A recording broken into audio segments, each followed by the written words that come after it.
Bonjour Philippe Duport. Bonjour Céline. Il y a 2 semaines, nous avions consacré ce rendez-vous ancien emploi à la campagne lancée par le gouvernement contre les discriminations à l'embauche et notamment celle fondée sur le nom et le prénom.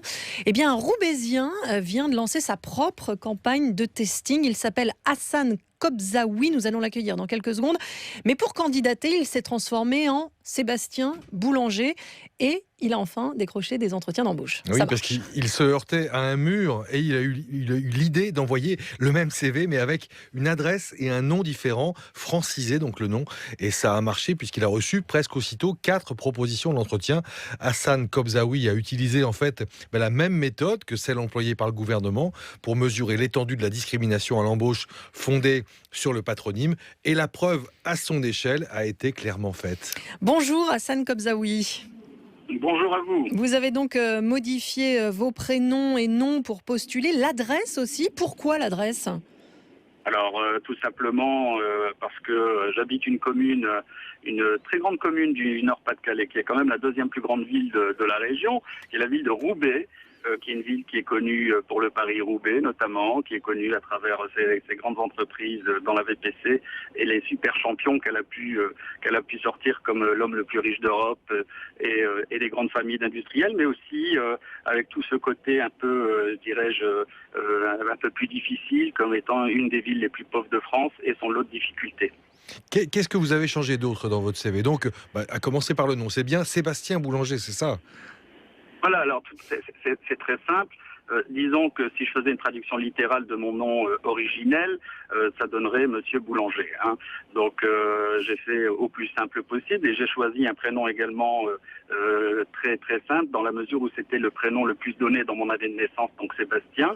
Et j'ai choisi une commune voisine qui est un peu moins connue, mais qui est équidistante de l'entreprise en question pour savoir si effectivement il y avait ce type de discrimination potentielle au niveau de la ville. Alors vous changez tout ça et là, immédiatement, vous avez des réponses ? Et là, bingo, 2 heures après l'envoi de mon mail, je reçois 4 propositions d'entretien avec cet employeur qui est tombé amoureux de Monsieur Boulanger.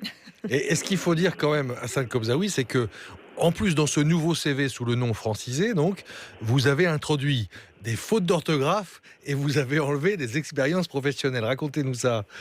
Voilà, tout à fait. Alors l'expérience de Monsieur Boulanger est 2 ans inférieure à celle de Monsieur Kobzaoui et Monsieur Boulanger, en s'adressant à son recruteur, l'appelle Madame alors que c'est un homme.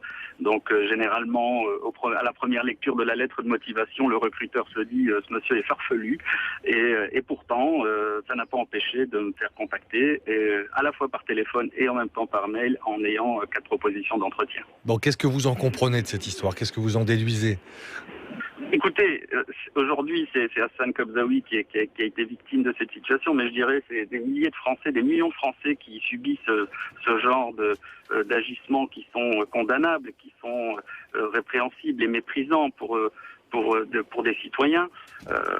Notre société aujourd'hui est malade, elle subit pas mal de difficultés et c'est pas avec des comportements comme ceux-ci qui permettront d'améliorer les choses.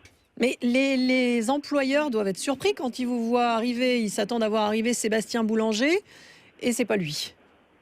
Écoutez, si j'étais employeur, moi je chercherais pas un nom ou une couleur de peau ou une origine, je chercherais une compétence. Hein, vous voyez, je chercherais la valeur ajoutée d'un candidat potentiel qui me permettrait de créer de la richesse supplémentaire à mon entreprise de manière à être beaucoup plus concurrentielle par rapport à mes concurrents. Bien sûr, mais est-ce que ça vous a joué des tours, justement, ce changement ?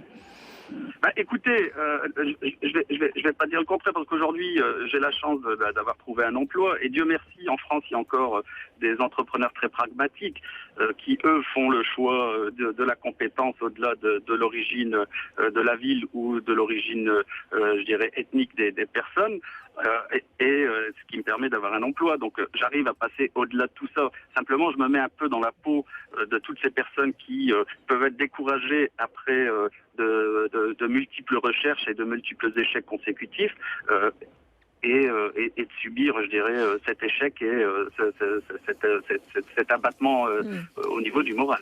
Justement, d'un mot, est-ce que vous leur passez un appel à tous ces gens qui sont découragés, un appel à faire comme vous ?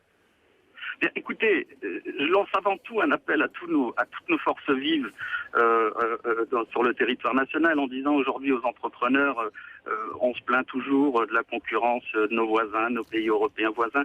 Il est quand même scandaleux aujourd'hui qu'en France, on soit capable de former des personnes qui soient compétentes, qui soient instruites, qui aient un savoir-faire, et à tout ça avec nos impôts, bien entendu, et qu'on n'est pas capable d'assimiler sur notre marché du travail et qu'on propose à des entreprises étrangères qui viendront concurrencer nos propres entreprises. On est le seul pays au monde à faire ça.